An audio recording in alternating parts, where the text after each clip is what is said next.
Well, an ISIS-K suicide bomber attacked Chinese workers in Pakistan, killing 5 Chinese workers, and not only, attacking the Chinese workers, but there's also been attacks on Chinese infrastructure, their Belt and Road Initiative being built in Pakistan. So now China is starting to get a little suspicious about these ISIS-K attacks.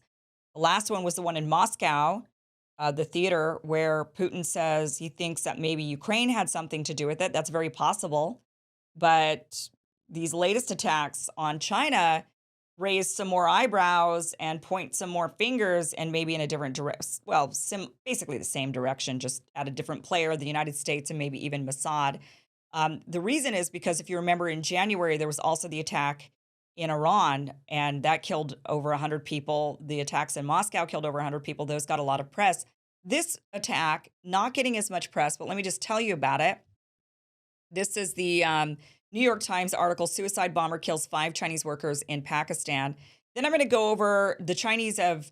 There's an article that is being shared in China that does seem to make things very suspicious. That why is ISIS-K attacking the West's enemies, Iran, Russia, and China? Did the United States and Mossad, or Mossad at the behest of the United States, get in bed with ISIS? Are we now supporting ISIS? That's possible. We're going to go over that. But here's the article from the New York Times. 5 Chinese workers were killed on Tuesday when a suicide bomber rammed a vehicle into their convoy in northern Pakistan, the latest in a string of terrorist attacks highlighting the security challenges Pakistan faces in protecting Chinese personnel. The Chinese laborers were working on the Dassault Dam, a hydropower project on the Indus River in the northwestern province of Khyber Pakhtunkhwa. Pakhtunkhwa, sorry. The convoy was moving to Dessau from Islamabad and came under attack around 1 p.m., officials said. Over the past week, terrorist attacks also struck a Pakistani military airbase and strategic port in the southwest of the country, where China has invested billions in infrastructure projects. The string of attacks has challenged the close economic and strategic ties between the two countries. China is estimated to have spent some $62 billion on projects in Pakistan, mostly to build a transportation corridor. So this would be part of the Belt and Road Initiative. It was the second deadliest attack on Chinese laborers working on the dam project after a previous suicide attack on a convoy in 2021 killed 9 Chinese workers. There was no immediate claim of responsibility for the attack on Tuesday. The driver of the vehicle was also killed. The latest attack on Chinese nationals in Pakistan heightens growing fears in Beijing about the bleak future of its tens of billions in investments in the country, a senior director of Eurasian Security and Prosperity at the New Lines Institute in Washington said. So interesting that China would be attacked. Their Belt and Road Initiative would be attacked. Their billions of dollars in investment towards that are being attacked. It's interesting that Iran was attacked. It's interesting that Russia was attacked, and all by ISIS-K, that was supposedly defeated in 2017 and basically forced underground. It's not even real ISIS. It's small ISIS, a non-powerful ISIS, and now suddenly they're really powerful, and they're not attacking their sworn enemy from before, which was the West, with the aim. One of their aims was to free Palestine. Now suddenly they've risen up. They seem really powerful. They have sophisticated weapons and the ability to make these attacks inside of these countries. And they're only attacking the sworn enemies of the West. Doesn't that seem a little suspicious? So yeah, the United States won't ever go to war with China, but might try to undermine and stop the Belt and Road Initiative. And that's not the CEOs doing it, right? That's the military industrial complex, the intelligence community trying to do things to halt China's rise, right? But China's now maybe starting to get a little bit of a whiff of this. This is an article. We're not going to read this exactly. It has luckily been translated by this wonderful person on Twitter, Arnaud Bertrand. He speaks Chinese fluently, and he shared this article and has translated it. He has excellent Chinese, so from what I hear. So I'm going to read this article. This is the article that we're going to be reading, but we're going to be reading Arnaud's translation of the article. It says, on March 26, a commuter vehicle for the Dassault hydropower project in this particular province in Pakistan was attacked by terrorists, resulting in the deaths of 5 Chinese personnel and 1 Pakistani staff member. This was the second such suicide bombing attack on the project in 3 years, with Islamic State Khorasan Province, that's ISIS-K, being a major suspect. Prior to this, on March 22nd, a serious terrorist attack occurred near Moscow, killing 143 people and injuring nearly 200, with ISKP claiming responsibility. On January 3rd, a series of suicide bombings in Kerman, Iran, killed nearly 100 people, with ISKP also claiming responsibility. Now, remember, this is Chinese.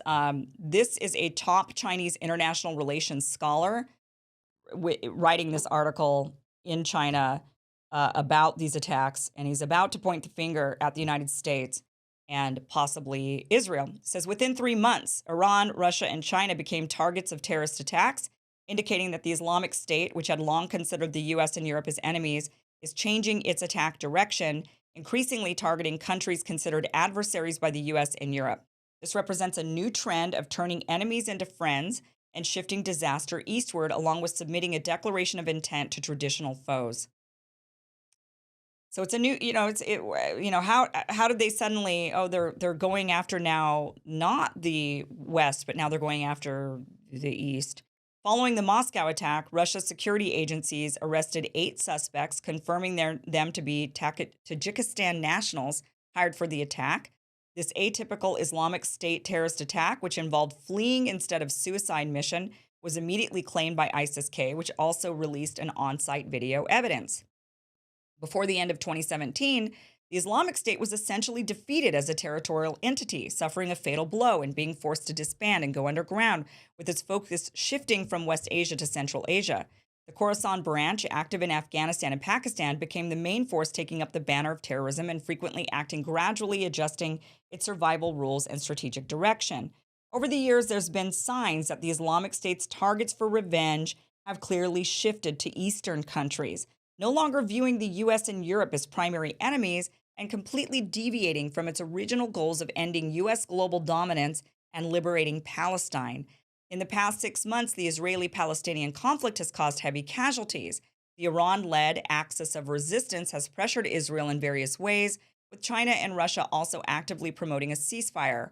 However, the Islamic State has launched attacks on Iran, Russia, and even China, leading some to speculate that it may have aligned with the United States or even come under control of Israel's Mossad.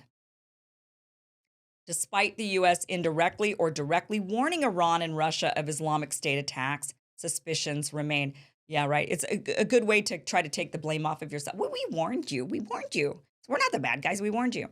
The defeat of the Islamic State in the Middle East was a collective achievement of the International Anti-Terrorism Alliance, credited to both the U.S.-led 62-nation coalition continuous airstrikes and the close cooperation of the Shia Crescent led by Russia and Iran, especially in ground combat and siege warfare. However, the continuous attacks by Islamic State remnants on Iran and Russia, ignoring the reality of Israel killing people with American knives, quote unquote, indicate their use of complex geopolitical conflicts to adjust policies and direction, seeking survival by allying with former enemies.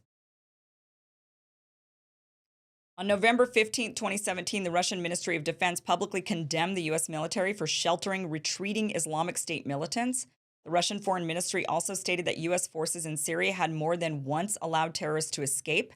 Consequently, Russia became the primary target for Islamic State reprisals and attacks. In December of the same year, the group attacked a supermarket in St. Petersburg, injuring 18 people. Russian media revealed that since 2018, the U.S. and other Western allies have repeatedly airlifted Islamic State leaders and key members out of eastern Syria, their whereabouts unknown. In January 2019, the Russian Deputy Minister of Internal Affairs stated that unidentified helicopters were transporting large numbers of Islamic State militants from eastern Syria to the border area between Tajikistan and Russia, preparing to provoke Russia. Moreover, on September 2nd of 2022, just before the second anniversary of the 9/11 attacks, ISKP did not commemorate its predecessor's landmark attack on the U.S. homeland. Instead, it targeted China for the first time in its publication, The Voice of Khorasan. 3 days later, the group launched a suicide attack on the Russian embassy in Afghanistan, killing 2 Russian diplomats. Clearly, ISIS-K has become the core force of the Islamic State, with its stance representing the new core and top-level position of the Islamic State. The struggling Islamic State is openly changing its stance to show goodwill towards the U.S. and Europe and hostility towards China, Russia, and Iran, hoping to benefit from the confrontation between major powers. In fact, the Islamic State has chosen sides in the Russia Ukraine conflict, continuously attacking Russian targets, demonstrating vitality, and showing goodwill towards the US and Europe. In the context of severely deteriorating relations between Russia and the West is unlikely to sympathize with Russia over terrorist attacks, and silence itself is a great encouragement to the Islamic State.